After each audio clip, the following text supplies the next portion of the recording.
Hello mga katiya! Ayan, andito po tayo ngayon sa may Hsinchu City at ang inyong ahong tiya ay nagbabalik na naman sa pag-voice over.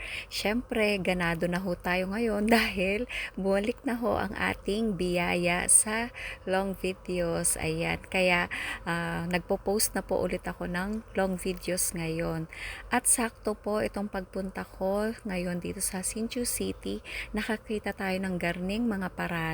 Ayan, hindi ko po alam kung anong okasyon o kung may piyesta po ba, basta nakita na lang po namin na may ganitong parada. At nag-video na nga lang din po ako para naman makita nyo po na ganito po pala ang klase ng parada dito sa may Taiwan. Ayan. At alam naman po natin na kapag may ganito ay may mga tradisyon sila o paniniwala. Kagaya lang din po sa atin sa Pinas. Ayan, at nakita ko nga ho aring mga bata na ang cute nga na nakasakay nga din sa kanilang karosa na bike yung parang gamit nila. Ang galing po ng kanilang karosa dito. At yung pong mga bata na yan ay nagbibigay nga ng mga candy, nagpapalabot ng mga candy sa mga nandito at nanonood sa kanila. Ayan, napakagaganda nga po ng kanilang mga kasuotan diyan.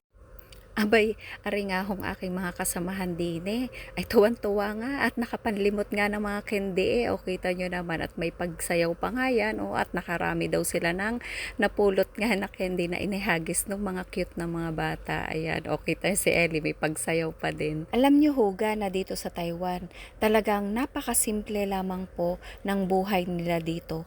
Parang kagaya lang din po sa atin diyan sa Pinas. Kaya nga po parang hindi na rin ako naninibago dahil parang nasa Pinas na lang din po ako.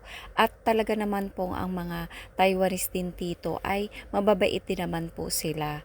Ayan. At saka nga po, syempre, ito pong sa akin ay base lang po sa aking experience dito sa Taiwan na sa loob nga po ng 9 na taon na paninirahan ko dito, nagustuhan ko na rin naman po dahil dito po sa lugar namin, maganda naman po yung naging experience ko. Sobrang mababait po sila at saka nga po wala naman po akong ibang experience na hindi maganda dito. Pero syempre po hindi ko naman po nila lahat dahil alam ko po na magkakaiba po tayo ng sitwasyon, magkakaiba po tayo ng lugar. Kaya hindi ko po nila lahat. Ang sa akin po ay base lang po ito sa akin. Kaya ko po nasasabi na maganda po dito sa Taiwan dahil ito po yung na-experience ko dito. Ayan.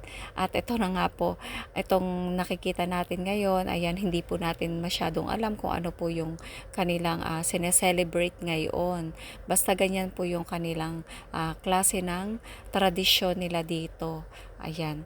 At ito nga po mga dalaga dito, naiwan yata ng parada. Kaya medyo late po sila dumating, kaya dyan na sila dumaan sa tabi. At siguro may pupuntahan silang lugar at dun sila magpa-perform. Yan, ito pa ding mga bata. Ang cute talaga nila, tsaka yung mga damit nila. Ang gaganda din talaga. Salamat po sa inyong patuloy na panonood at sana tapusin nyo po ang video. God bless you all.